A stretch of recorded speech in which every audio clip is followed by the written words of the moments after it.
Hi everyone, if you're watching this for the first time, my name is Marianne. I'm the owner and the counsellor at Marianne Hanson Counselling Service. So if you're watching for the first time, feel free to leave a comment, to share, to like, and to subscribe to my channel if you're interested in the content. So something that comes up a lot for people is the idea of moving forward after a breakup. So everyone knows that breakups are not easy. So whether you've been in a marriage and you're going through a divorce, whether you just live together and you have to move out, whether you've been dating for several months and you thought you were in love with the person, no matter what, there's no easy path towards a breakup. It's going to hurt. It's going to feel painful. You're going to struggle for a little bit. But I'm just going to give you 6 tips that I think can help when you're maneuvering through a breakup. And the first one is deciding that you want to move forward, telling yourself that you're ready to move forward. This is a big thing because words have power, but also it carries the emotion as well. Because if you're saying to yourself, I'm never going to get over this person, I'm never going to find someone that was as good as my ex, I still love the person. If you're using phrases like that instead of I'm determined to move forward, I'm deciding to move forward, and I'm choosing to move forward, then that's the difference. So it starts with a choice, it starts with a decision. The second thing is, if you can, if possible, get rid of all the items that belong to your ex. Now, I'm not saying throw them in the bin or, rip them up in anger and anything like that. It could just be that you say that these items no longer belong with me because we are not together. So you can return them back to the person. You can give some stuff to charity if that's viable.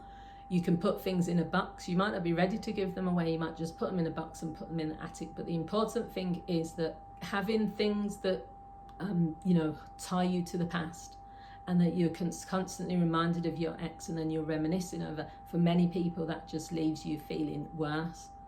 Now, it depends on the situation and the circumstances, so I'm not saying this applies to everyone, but for me personally, I don't keep any reminders of any past relationships, because once we're over, it's about releasing that person. They can go on and do what they want to do, and then I can move forward with my life.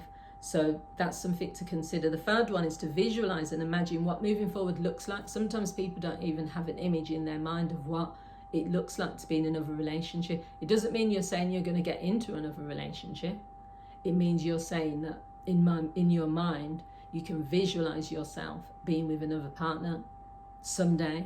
Maybe say to yourself, one day I'm going to be with another. But if you can't visualize that because you're still so stuck on your ex relationship, then that's going to be harder for you to move forward. So it just starts with just having imagination, closing your eyes and just imagining yourself with someone else in a healthy, happy relationship in the future. The fourth thing is action. Taking action usually helps with many things.